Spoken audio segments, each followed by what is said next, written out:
avoid training when you can. 2. Protect Wutai at all costs. 3. Ugly Shinra soldier dudes must be punished. So we're here to chat about Crisis Core Final Fantasy VII Reunion. Yep. And it's being quite interestingly positioned in the metaverse of Final Fantasy VII, would you say? God, where do you even begin? So anyone who doesn't know about this game from the original, I mean, everyone I'm sure knows it exists, but anyone who doesn't know the detail of it, Crisis Core was a PSP game that essentially told the story of, it's prequel, it tells the story of events leading up to Final Fantasy VII, but the whole game is really built tentpole around one major event that happens in Final Fantasy VII that is a flashback that you revisit throughout the original FF7 and see from multiple angles, multiple times, and there's different revelations when you see it from different points of view and stuff like that.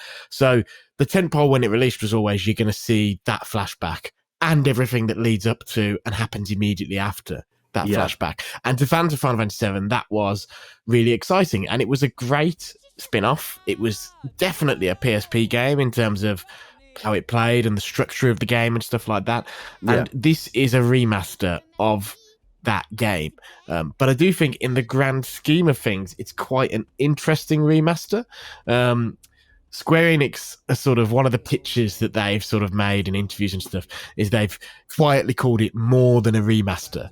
And that's perhaps a generous description, but you can absolutely see what they're getting at with that definition. A lot of it is to do with how it's been positioned as well. And I would say that, like, I thought when Final Fantasy VII Remake came out that the art style was quite similar to Crisis Core, and I don't know, I mean, that can't be accidental, can it? Well, I think they've come to a natural conclusion, I guess, about how Tetsuya Nomura's art is represented in 3D, and I think, you know, that really starts with Final Fantasy VII, the original, the battle models. When people think of FF7, they tend to think of the weird sort of Lego men that were on the field, but in battle, they very much looked more like Nomura-san's art. And then Final Fantasy VIII was, all the models had that look. And then obviously 9 was not Nomura, but then 10, Nomura again, 13, and then the 13 team basically, you know, this is the way Final Fantasy production works within Square. A lot of the 13 team ended up on the 7 Remake series. And so it's definitely a natural progression. And in there, along the way, is Crisis Core. So the thing they've done, really, the original Crisis Core absolutely, I think, was a design touchstone for what they ended up doing with the remake. But what they've done here is they've replaced all the character models and stuff with character models that look like they are from the remake. In fact, in some instances, I wonder if they might actually be the remake models backported. I'm sure once the game comes out, people will hack it to pieces and figure that out. Yeah, probably. But they've basically tried to bring the design all together. Now, that's resulted in stills, this game looks incredible. Because in stills, this game looks a hell of a lot like Final Fantasy VII Remake because they're using models and textures, I think, that are straight up from that game. Yeah. It's when you sort of see it in motion and look a bit more closely, it's still a PSP game in the sense that these are these posh, higher-end character models applied to PSP rigging and stuff like that. So, you know, in cutscenes, you've got these beautiful character models that are so emotive in Final Fantasy VII Remake, and they're just sort of flapping their lips lifelessly. And so you've got that element. And same in battle, right? Battles look good, but the animation's a bit more stilted because they haven't changed the underlying game, so it's still a PSP game underneath that. And the same for mission structure, right? Like, it had this sort of bite-sized mission structure where you'd go out on missions and they would take no more than, you know, 10, 15 minutes. Yeah. Unless there were a couple of major events throughout the game that go a bit longer, but for the most part, it's these 10, 15-minute bite-sized chunks. Yeah. And this game is also that. So it's not like Final Fantasy VII Remake in that sense. It's still very much a PSP game in structure. But in terms of visuals, they've done as great a job as they could do without going in and redoing everything, which is really impressive. Of course, this game was originally designed as a prequel to Final Fantasy VII, on the PS1, as we've covered. There's a lot of people these days whose major exposure to the Final Fantasy VII universe is the remake. For a lot of people, that is like a gateway into the whole thing, right? Now, for those people, in your opinion, does Crisis Core work as a prequel to the remake? So here's what's interesting. They've done a bunch of stuff that I think is really curious. So to recap, obviously, the Final Fantasy VII and then there's Final Fantasy VII Remake. Yeah. And Final Fantasy VII Remake is less Final Fantasy VII Remake and more Final Fantasy VII Remake. As in, you know, partway through the game, they begin to diverge from the original story and it becomes this multiversal sort of thing. Yeah.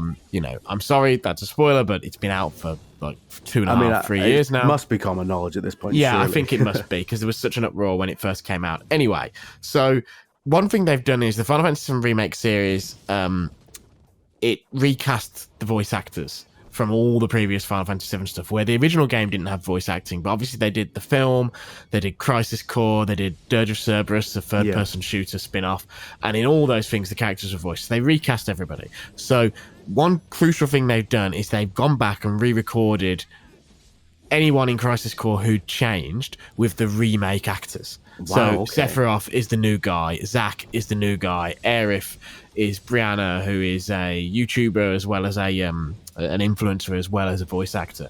And so all those guys are all in this. All the performances have been re-recorded, which some fans are really angry about. I keep getting DMs from this guy who keeps asking me to join the campaign to restore the original voice cast, which, you know, I think those original performances were fine, but I understand what they're doing. They're unifying the universe. Get over it. Yeah, so course. there is that. The interesting thing is the reason people bought Crisis Core was to see a more in-depth take on these events that are so pivotal to the plot of the original Final Fantasy VII. Yeah. But the interesting thing is those events, those flashbacks, are not in Final Fantasy VII Remake, because of course the remake doesn't go far enough up the timeline where those things start to be revealed. Yeah.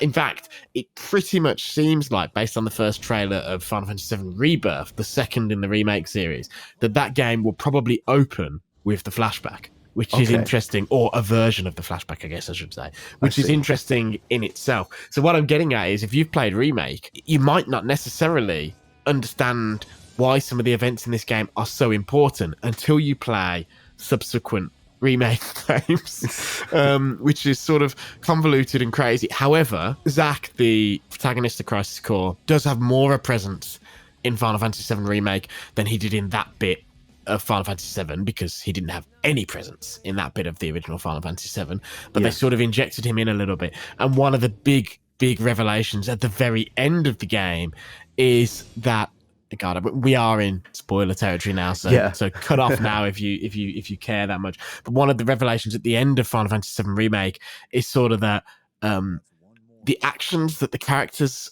in Remake take to change the future also appears to change the past, which means the end of Crisis Core doesn't happen. I see. Okay. Which is a big deal. I mean, basically what it means is, we'll see if this is what it is, but what it looks like is that Zack is alive, whereas he's supposed to die. And, you know, you and I are Doctor Who and Star Trek fans, right? So it's that whole thing now. I was going to say. Honestly, the thing that I compared FF7 Remake to when it first came out was Father's Day, the Doctor Who episode. Yeah. It's a lot like that, where it's about, what if you change it? And the end of the game is basically that moment when everything's changed, and it's like, okay, so what happens now? Is everything broken? So that's the one interesting thing about Crisis Core is this is a game where, and it's, I don't think it's a spoiler to say this, but if you're very sensitive, I'm sorry, but when people were buying Crisis Core on PSP, they were buying it. It's that Halo Reach situation of, you know how this story ends, and it doesn't end well for the protagonists. And then it's a question of how you get there and all the things that happen along the way. And what's interesting is, I assume they probably haven't touched the game in any story sense. It certainly doesn't seem that way from this hands-on. But you've then got this situation of the story events that are told in this version of Crisis Core might not be the story events that are in the remake. so to speak. And it's really interesting and it's really convoluted. So I don't know if you're just a remake person. I think if you go to this in a raw gameplay sense, it's an old game. It feels like an old game. However, I think the story was really well executed back in the day. And the thing that I really like, actually, that I didn't mention earlier, is they've sort of unified things like the user interface elements. So basically, the UI looks like Final Fantasy VII Remake. The little like barks, the UI barks that pop up when you finish a battle, and it says what enemies you've defeated, what items they've dropped, how much experience you've gained, is identical to the ones in the remake. And you can see they've basically thought about it and said, even though these games play in a completely different way, we're going to try and unify them together visually. And it really works. So in that sense, it's going to feel like a very natural extension of the Final Fantasy VII Remake universe. In another sense, I do wonder how, I mean, God, we're getting into the story weeds here, but just to give you an example, it's like the whole thing about that flashback, like I said, is you see it from multiple perspectives over the course of the game, and certain characters are not telling the truth, either deliberately about the events, either deliberately or, just through memory issues. And what'll be interesting is if you haven't played Crisis Core or the original Final Fantasy VII before, but you've played the remake, which I think is a weird way to play these games, I do think. And I think a lot of people who finished Remake who hadn't played the original, many people did go back and play the original. But if you didn't do that, it's going to be really interesting because you're going to see these events in Crisis Core and then see a sort of messed up, not entirely true version of these events in Remake. And it's like, you brought up Star Trek earlier, and when you brought it up, I was already thinking about the perils of like self-aware remakes, that bringing elements of the thing that they're remaking, and then you get into a situation where you're sort of wondering, it's not entirely for a new audience, is it? No, and I mean, so therefore, who is it for? It's weird. They've left, like in FF7 Remake, again, it's not entirely clear, but I think, and they deliberately haven't made it 100% clear because they're saving some mystery about, but I think, in my opinion, it's pretty clear that what has happened is that some of the characters who have more supernatural abilities have been convening with their dead future selves. Oh my God. And therefore know what is going to happen.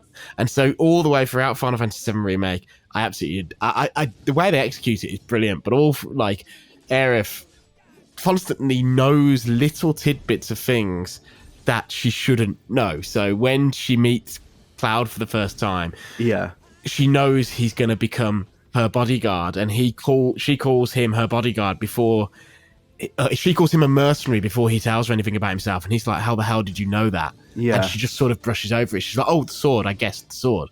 And similarly, Red 13, the K9 character later on, a big thing in the original Final Fantasy VII is Red seems like this old, ancient being, you know, wise and all the rest, in that JRPG stereotype. But then many hours later, when you reach his home, it's revealed that in his race, he's a child. He's like a teenager. Even though he's like 70, 80 years old. And there is no indication of this at the point at which the remake goes up to, but she straight away calls him a child, and then starts to correct herself and fall in line. And so basically characters know what they're doing. They know the story they're in, and she's the one who sort of leads them on the path to break out of that, and the universe is trying to stop them. And that's the interesting thing, is going into Crisis Core, what my expectation is. I mean, we've come away from a preview of Crisis Core now just into some general speculation. Absolutely. But my speculation is there will probably be, maybe if you get 100% completion, an extra CG cutscene or something at the end of Crisis Core Reunion that will maybe reward and give a little bit of a teaser of what's next in the remake universe. But at its core, the funny thing is that it doesn't actually lead straight to the remake quite. But I still think it's really interesting because you'll get to, if you've not played this game before, it's a nice game, it's a fun game, it's full of lovely story interactions. You'll get to see a lot of characters that you get to know in the remake in a completely different light. You know, you get to see Sephiroth when he's still a good guy. You get to know the Turks a lot better. And also there's new characters in this game that haven't yet appeared in the remake because they weren't in the original Final Fantasy VII, but you have to imagine they'll try to weave them into the new version of the universe as that series goes on. So I think it's well worth playing. I mean, is it more than a remaster, like they said? I think that's a very generous marketing ploy. I don't think it's more than a remaster, but just simply on virtue of the fact that it still plays like an aged, slightly creaky, slightly wooden PSP action RPG. However, I think on the gamut of what remasters can be like, this is definitely one of the more impressive ones. Is it coming to Steam? It's coming to absolutely everything, which is really funny because obviously Final Fantasy VII Remake is only on PlayStation. And so it's like, you know, experience the events that lead up to Final Fantasy VII Remake. It's on Steam, it's on PlayStation. But then it's also, it's on Steam, it's on PlayStation, but then it's also on Xbox and it's on Switch, which don't have access to Final Fantasy VII Remake. So go figure. I do think this might be a great game on Switch for the reasons I mentioned earlier, in the sense that I haven't played it on Switch, but I think it'll be a pretty good looking Switch game.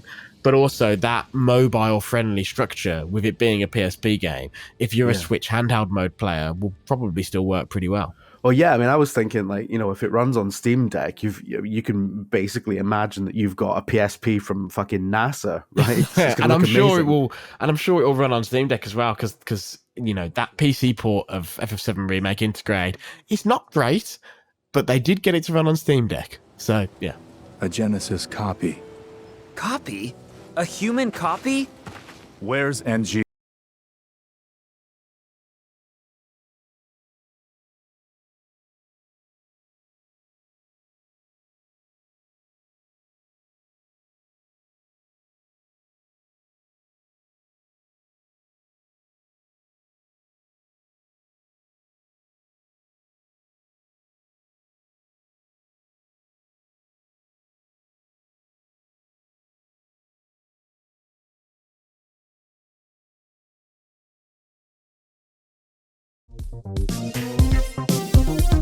Like and subscribe and all that, I mean, if you want, I'm not your mum. And check out the weekly VG247 Best Games Ever podcast if you quite like listening to people mugging off their boss. I should probably stop doing that, actually.